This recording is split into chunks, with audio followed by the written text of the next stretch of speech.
Hello, my friends. Welcome back. We are going to keep reading the Green Glass Sea together.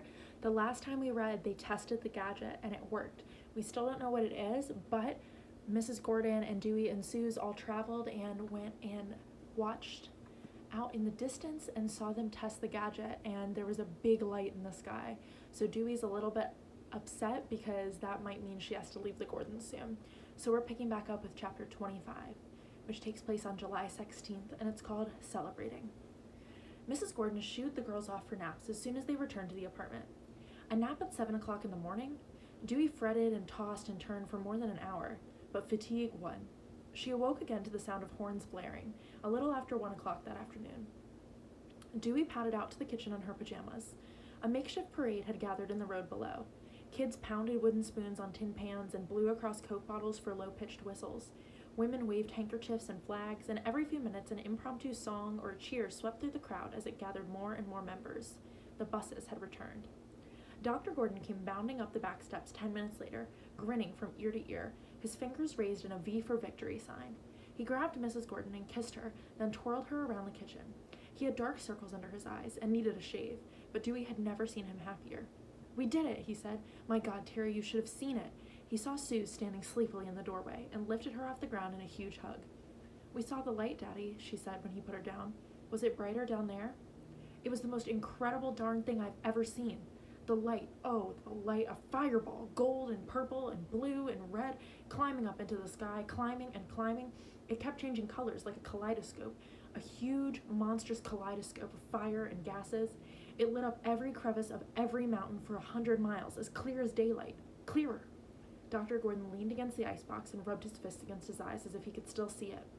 "We were flabbergasted. I mean, we've worked on this thing for 2 years. We thought we had a good idea of what it would do, but none of us were ready for this. It just kept getting bigger. It was beautiful. It was terrifying. It was..." He shook his head. No words for it. Nothing like it ever before. Not on this earth. He reached up and opened the cupboard, putting 2 glasses and the bottle of whiskey on the counter. He poured an inch in each and handed one to Mrs. Gordon. "To success," he said. They clinked glasses and drank. "Now what happens?" Mrs. Gordon asked. He shrugged. "It's out of our hands now. The science worked. It's all Washington from here." Mrs. Gordon looked at him for a long minute, then put her glass down with a soft but solid clunk. "I think I prefer physics." She wasn't smiling anymore. "The genie's out of the bottle, Terry. No way to put it back now." He yawned, an enormous yawn, and picked up the whiskey bottle. "I know what's next for me, though. I'm going to have another knock of this, then sleep until the middle of next week." He poured another inch of whiskey in his glass and downed it. "Why don't you kids get dressed and go join the parade?" he said, looking at Dewey and Suze. "Here." He dug into the pocket of his jeans and pulled out 3 crumpled $1 bills. "Get yourself a couple hamburgers at the PX. Cokes, too. We're all celebrating today." Dewey didn't feel like celebrating, but she knew a grown-up order when she heard one. She and Suze put on their clothes and went out to the carnival atmosphere of the hill. It was as if a dam had burst after so many months of tension and pressure. Everyone was hugging. Some people were laughing, some were crying, some were doing both at once. And finally, everyone was talking about the gadget. Magnificent. Horrible too, but magnificent. "So much for Japan. It'll only take one." The cloud looked like a glowing mushroom, 8 miles high. 8 miles! The men who had been on the buses were easy to spot. Many of them held whiskey bottles and had the same strange expressions on their faces, like space pilots in science fiction comics. Awestruck and solemn, as if they had looked into another world. On the porch of the lodge, a small knot of people huddled around a portable radio, listening to the news from Albuquerque that KRS patched in around lunchtime. At the Army Air Base in Alamogordo reported that an ammunition dump had blown up early this morning. There were no injuries, but the explosion was heard as far away as El Paso. "Ammo dumped my foot," said one man in uniform, "but I guess folks on the outside will believe what the Army tells them." "Will people buy that?" Dewey asked. "I mean, if we could see it from here." "Probably," Sue said. "If that's what's on the radio, I bet it'll be in the papers, too. I'd probably believe it if I didn't know what the gadget really was." "Okay, what is it?" Dewey asked. "It's a bomb, goofus." "Well, yeah, but they've been bombing Japan for a year, and Hitler was bombing London forever. There were bombs all over the war. What makes this one so special?" "It was really big," Sue said confidently, "so now we'll have Japan on toast." She was skipping along and grinning as if she'd personally won a prize. "How long do you think that'll take?" Dewey asked. She wasn't skipping, and she wasn't thinking about the war. She was wondering if she should start packing. "I don't know. Soon, I guess." "Why would they wait?" Suze pulled the crumpled bills out of her pocket. 2 hamburgers and Cokes is only 40 cents, she said, and Daddy said we should celebrate. We can buy every comic in the PX with the rest of this. Dewey hesitated. $3 was a lot of money. But what if the army sent her off to some place where comics weren't allowed? An orphanage run by ladies like Nana, or worse, Mrs. Kovac. This might be her last chance. She fingered the small stone in her pocket. Sure, she said. Shazam. Yeah, Sue smiled and linked her arm through Dewey's. Shazam. Chapter 26, August 4th, Achieving Flight.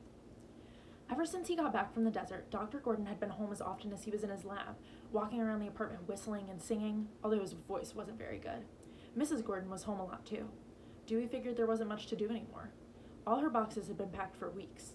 Nothing at the Gordons had changed, but Dewey knew it could be any day. A few other families had already left. It was just a matter of time. They'd even given a party a week ago, a farewell for one of Dr. Gordon's colleagues who was going back to Columbia. A dozen people crammed into the small living room, drinking cocktails and laughing until 2 o'clock in the morning. Well, mostly laughing. They were making so much noise that Dewey couldn't sleep, and she'd gotten up after midnight to get a drink of water from the bathroom.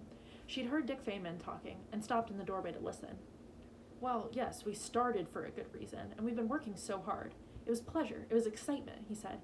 But you stopped thinking about, you just stop. And now that we've seen what it can do.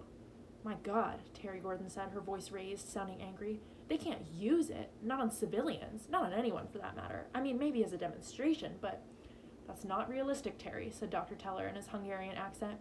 It's no longer an experiment to be demonstrated. It's a weapon to end this terrible war once and for all.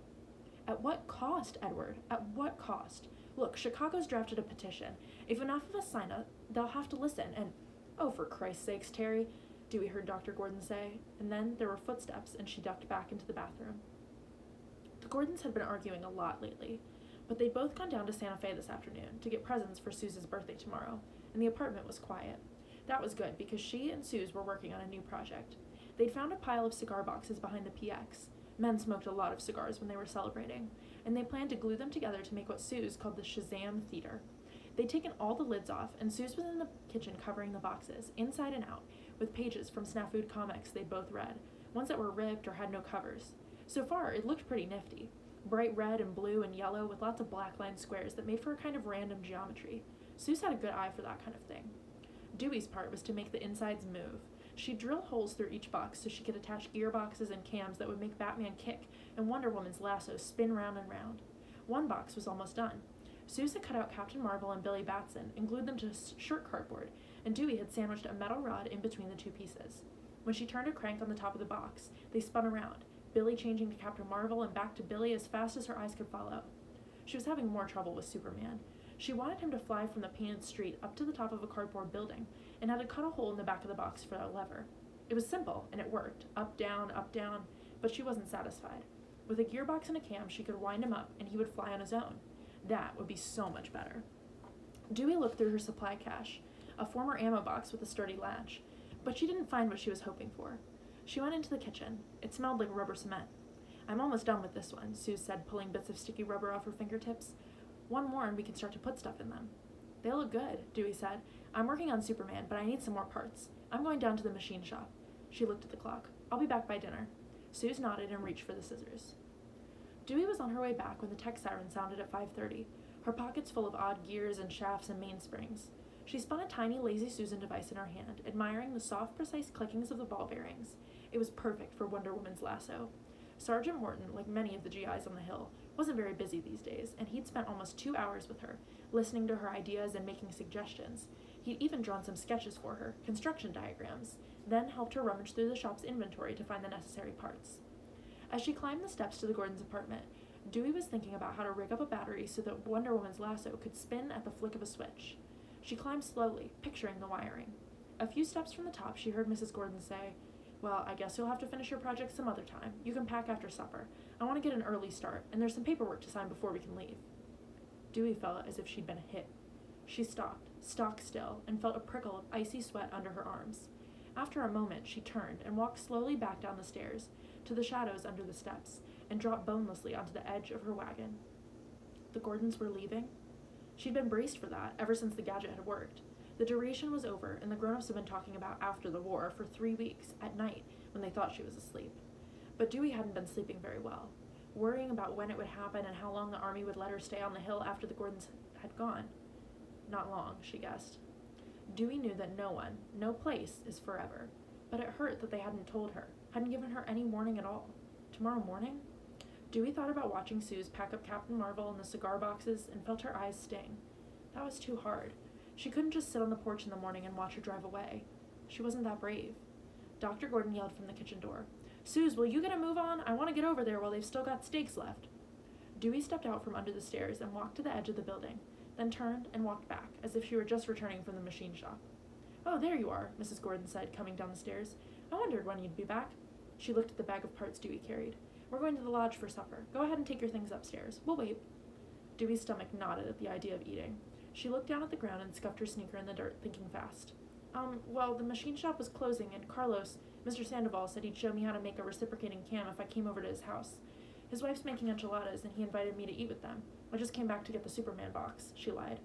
"They were your neighbors over in Morganville, right?" Mrs. Gordon asked. Dewey nodded.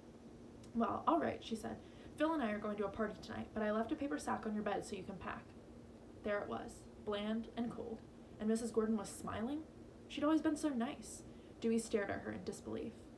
"Oh, that's right, you don't know," she said. "Well, we've decided to—" "Terry, we have to get going," Dr. Gordon interrupted, tapping his watch. "I don't want to be last in line and get shoe leather."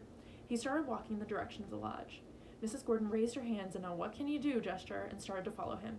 "Suze will explain when you get back, won't you, sweetie?" she said over her shoulder. Suze nodded vigorously. "Yeah, we're finally—" "Susan!" Dr. Gordon yelled. Suze looked at Dewey, shrugged, and ran to catch up. Dewey wanted to run after them, ask them why, but that would only make it harder. She climbed the stairs as if her feet were made of lead and went back to the bedroom. Sure enough, a paper sack lay on the end of her bed. Even old Mrs. Kovac wouldn't have been that rude. Her eyes blurred with tears. Dewey opened the sack and added a pair of pants, a clean shirt, 2 tightly rolled balls of socks. She carefully tucked the wooden box with Papa's things into a fold of the pants, then took Einstein the duck and the boy mechanic off the shelf over her bed and put them on top. She kneeled down and reached under her bed. The erector set was too heavy to carry. She'd have to come back for it later. After. She took the cigar box that held the special parts, her best finds, and wrapped it closed with a rubber band. Dewey rolled the sack closed and picked it up, staring at the other, rumpled bed. Suze Gordon hadn't wanted her to come here. Dewey knew that. But she'd thought in the last few months that they'd gotten to be... Dewey shook her head. People don't change. Not really. Suze was going back to her old life, and that was all that mattered to her now. Dewey pulled the dark stone with the silver lettering out of her pocket, looked at it for a long moment. Then, she tossed it onto the center of Suze's pillow. "Shazam yourself, truck," she said, and left the Gordons' apartment. Chapter 27, Into the Woods. After dinner, Suze left her parents at the lodge, talking with a bunch of people who were all going to the same party. Her mother had told her to pack as soon as she got home, but since she'd be 12 tomorrow, she could decide things like that for herself. Besides, she wanted to get the last cigar box covered before they left in the morning. She worked for an hour and put the box aside to dry before stacking it with the others. She tossed one of the cut-up comics into the trash, its tattered pages flapping, then fished it out again. That was a pretty good picture of Clark Kent. She cut him out, got an idea, and leafed through the rest of the pages in search of an image of Superman the same size. She had to look through 6 more comics before she found what she was looking for, but it was perfect. She could hardly wait to tell Dewey. Why wait? It was 8:30, not quite dark. Maybe she'd go over to Morganville and walk Dewey back. It was too good an idea to keep to herself for long, and Dewey could talk about machine parts for hours. The road was mostly shadows, just enough light to see where she was walking, a few stars winking overhead in the deepening blue. She passed a group of boys, bats and mitts slung over their shoulders, heading home from the baseball field. She nodded to Jack and Tom. Tom nodded back. Suze had only been to Morganville a couple of times, including the visit to the Kerrigan's house a year ago. She didn't really remember which one it had been, and all the barracks-like duplexes looked exactly alike. But Dewey's neighbor's door had been surrounded with cactus plants and clay pots. That ought to be easy enough to spot. She walked up and down 2 rows of houses before she found it. In her memory, there had been a lot more pots, but she shrugged and knocked on the glass window of the back door. A tall blond man in khakis with an open cotton shirt answered, "Can I help you, kid?" "Mr. Sandoval?" "Nope," he said. "Ken Johnson." "Oh, sorry," Sue said. "I guess I got the wrong house." She looked around at the identical buildings. "Nope," the man said again. "Right house, but it's mine now." He gestured at a row of open curtains just inside the doorway. "The Sandovals moved back to Albuquerque last week. If you need a forwarding address, the housing office may have one." "No, that's okay," Sue said. "Thanks." She turned away and shook her head. Dewey had said Mr. Sandoval had invited her to dinner. Enchiladas. Had Dewey lied? Dewey never lied. Suze wasn't even sure she knew how to lie. But she sure hadn't had dinner with the Sandovals. Suze kicked a pebble across the rutted dirt in frustration. Everyone was acting strange these days. She hadn't seen much of her parents in months, and now that they were home, they just argued with each other, mostly at night after she'd gone to bed. But the walls were thin. They talked about the gadget and the war, and her mother's voice was often loud and angry. But Daddy sounded excited again, the way he used to be in Berkeley, when he could still talk about his lab and his lumps of metal melting and snapping. A lot of what he was saying was nuts, though, building rockets and sending men to the moon, science fiction stuff. Maybe he had worked too hard. Suze hoped they'd both be in a good mood in the car tomorrow. It was going to be a long trip, but Mom had said there would be a surprise, too, for her birthday. And a surprise. Suze snapped her fingers. That had to be it.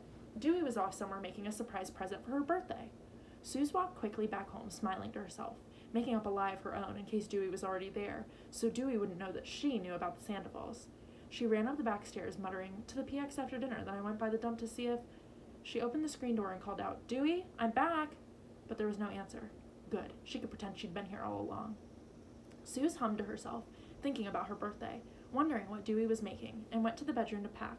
She unfolded the paper bag at the foot of her bed with a flick of her wrist and a sharp snap, and plopped a pair of green socks into it and a sleeveless cotton shirt. She'd pack her toothbrush in the morning. Maxwell? He was a kind of baby thing, but he'd make a good pillow in the car. She reached over to the shelf above her bed and stopped, her fingers deep in the bear's chocolate-colored plush. A dark gray stone with silver lettering lay in the center of her pillow. Dewey's Shazam stone. The hair on the back of Suze's neck prickled. Then she smiled. It had to be a clue. A scavenger hunt? She let go of Maxwell and looked around the room. Nothing seemed different at first. Then she noticed the little cedar box was missing from Dewey's shelf, and her duck was gone. Suze pulled up Dewey's bedspread and looked under the bed. No stacks of comics because the boys had come back from Oregon when the air didn't catch on fire and reclaimed them. The big red Erector set box sat on its square of linoleum, but the cigar box of metal junk wasn't on top of it. Dewey always put her things away, always in the same place. So Dewey hadn't hidden clues. Dewey had already packed. But how? Dewey didn't know yet. Suze looked at the dark stone in her hand.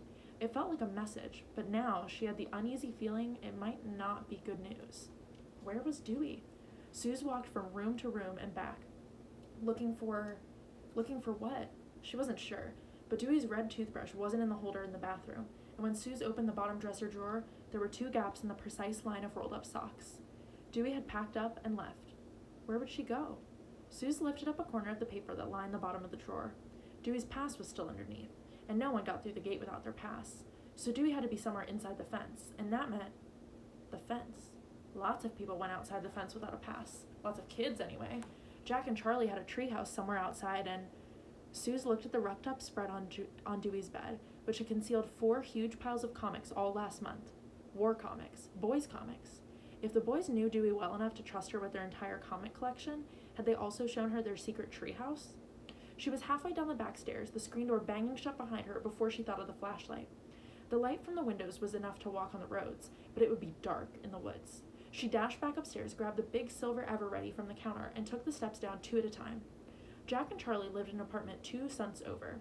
Suze crossed her fingers that their parents had gone to the same party as hers. She didn't want to have to explain anything to a grown-up this time of night. The apartments weren't marked or numbered. She wasn't sure which one the boys lived in. But when she got to the bottom of the stairs, a voice said, "What do you want?" Jack sat on the top step, whittling a stick with his pocket knife. In the light from their kitchen door, Suze could see a small pile of bright shavings at his feet. "I need to ask you something," she said, a little out of breath. "Can I come up?" Jack snorted, but motioned with his stick. Suze climbed the stairs and leaned against the wall, 3 steps down from their porch. "I need a favor," she said. "What?" "I need to go look in your treehouse." Jack looked startled, then shook his head, sneering. "No. No way. It's secret. Or haven't you heard? No girls allowed." "I've heard, but Dewey's been there, right?" "Yeah," Jack said, "but Dewey's different. There's no way we're letting you—" Charlie appeared in the doorway in a t-shirt and a pair of chinos. "Who are you talking to?" He held the unfinished wing of a model airplane in one hand. Jack jerked a thumb in Suze's direction. "Her. She wants to see the treehouse, but I told her—" Charlie stepped onto the porch and looked down at Suze. "Tonight?" Suze nodded. "It's important." He laid the airplane wing down on the stair post and folded his arms across his chest. "Sell me. I can't find Dewey, and a bunch of her stuff is gone too. I think she might have run away." Why'd she leave? You push her in the mud too, truck? Jack said. No, Suze clenched her fists but kept her voice steady. I don't know why. Last time I saw her, she was all excited about a project we were working on. But when I got home from dinner at the lodge, she was gone. Charlie frowned. Why do you think she went to the treehouse? I don't know, because I can't think of any other secret hiding place. Suze looked at Charlie. But I'm getting kind of worried. Will you tell me where it is? She watched him think about it, and when he shook his head, her heart sank. You'd never find it in the dark, even if I told you. He paused and looked at her. But Dewey's a good kid, so I'll take you. Got a flashlight? Suze held it up. Okay, then. He patted Jack on the shoulder. You stay here, little brother, in case the folks come home early. Tell them I went down to the PX for Cokes with Nella and Alice. But, Jack protested, somebody's got to stand watch. If Ma gets wind of this, she'll call out the army, make a federal case of it. I don't know what's going on, but I don't think Dewey wants that kind of fuss. Jack glared at his brother, but nodded. Okay, but if you're not back by midnight, then something really is wrong, Charlie said. Sit tight till then. He gave Suze a two-finger salute. Let's go. They walked along the path at the front of the Sunts, the quiet part, away from the road. Suze was a big kid, but she felt small next to Charlie, who had grown over the summer and was close to 6 feet tall. 20 yards from the last lighted windows, she could barely see anything, and the moon was just a slivered crescent over the mountains to the west. She clicked the switch on her flashlight, but Charlie put his hand over the lens. Don't turn it on unless we have to. I know the way by heart, and I don't want to draw the MP's attention. She turned it off. 5 minutes later, they were at the fence and began walking single file. Suze was glad Charlie was wearing a white t-shirt. It made it easy to follow in the dark. After another 5 minutes, he whispered, Give me the light. She handed it to him, and he turned it on, covering it with his hand, letting thin slats of light through his splayed fingers. Slide under, he said, shining the light on the hole under the fence. On your butt's the easiest. I'll pass the light when you're through. Suze lay on her back on the cool ground. Pine needles poked through the thin cotton of her shirt, but she wiggled under the fence, feet first. She brushed the leaves and dirt off her legs and reached for the light.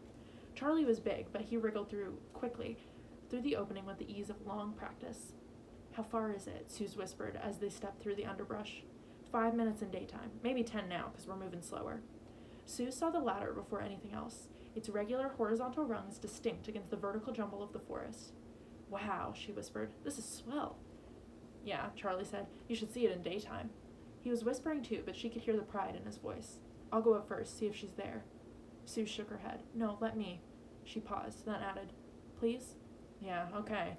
He didn't sound happy about it, but he handed her the flashlight, which she tucked into the back of her shorts. The metal cylinder was cold on her skin. Suze climbed the ladder. When her head was level with the opening, she said, Hey, Dewey? There was no reply. Suze pulled herself up onto the smooth linoleum floor of the treehouse and sat against one wall, pulling the flashlight out from her back and putting it in her lap. Her eyes had adjusted to the dark, and she could see shapes, the angles of shelves and the window panes, a pile of blankets in a corner. The blankets moved. Dewey? What do you want? Dewey said. Suze was startled. She'd never heard Dewey that angry. I went to the Sandoval's house, she said. They moved back to Albuquerque last week. Silence. I thought maybe you lied because you were doing something secret for my birthday, but then I found your Shazam stone on my pillow. Keep it. Dewey's voice was cold. But why? Suze asked, and to her complete surprise, she felt like she was going to cry. I thought we were friends. I was wrong, Dewey said. Her tone didn't change. Suze sat silent for a moment, then said quietly, We are. Yeah, right, said Dewey. That's why you didn't tell me? That's why your mom just left a paper sack on my bed? Suze rubbed her eyes with her knuckles. I was going to tell you after dinner, but you didn't come home. Home? There was a long silence. Then Dewey sighed, a long, achy-sounding sigh. Look, I know it was only for the duration. I did, but when I heard your mom say it, I just couldn't stick around and watch. Watch what? Now Suze was confused. She wished she could see Dewey's face, get some kind of clue. Watch you all drive away. Watch you leave, like everyone else. Dewey sighed again. I figured I'd stay up here until you were gone, and then, I don't know, turn myself in.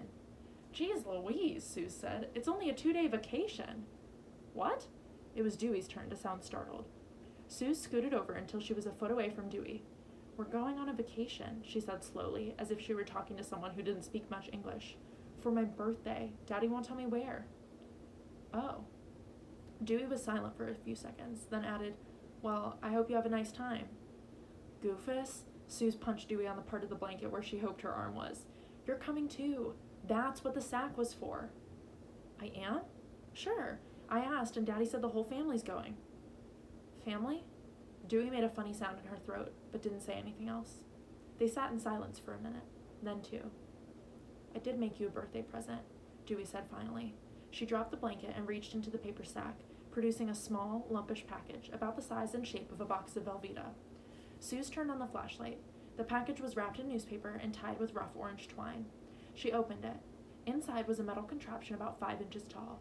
It had 4 wire legs, each ending in a small cork, and a brass key poking out of its boxy top. Surrounding the key were small metal discs with white letters. S-H-A-Z-A-M. Wow, it's well, Suze turned the piece around in her hands. It's nifty, she concluded. What is it? Just a gizmo, Dewey said. After the morning in July, she had stopped calling them gadgets. The letters are typewriter keys. And watch. She reached over and held the gizmo steady with one hand, while she wound the key with the other, 3 clinking lines around. When she let go, the figure began to move, bobbling and dancing on its cork feet, skittering across the linoleum like a tipsy windmill.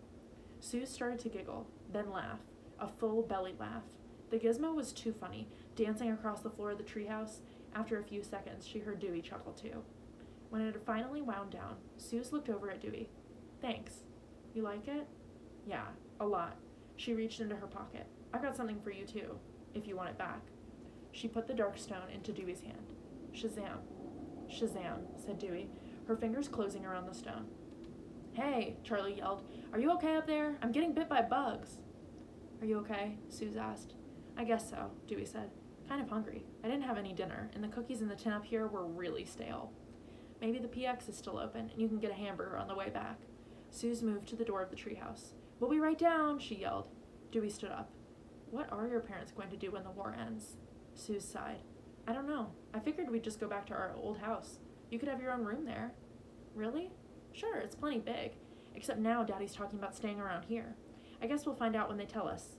She tucked the flashlight back into her pants. It feels weird to not know. Yeah, it does, Dewey said. But she sounded kind of happy. Alright, so that is where we're going to stop for today. We only have a little bit left, so we're going to finish this book tomorrow. So make sure you stay tuned tomorrow for 2 different videos. We're going to finish the book, and then I'll have my usual video with discussion questions for you guys to respond to. Alright, thank you so much. Make sure you check out tomorrow's video. Bye, guys.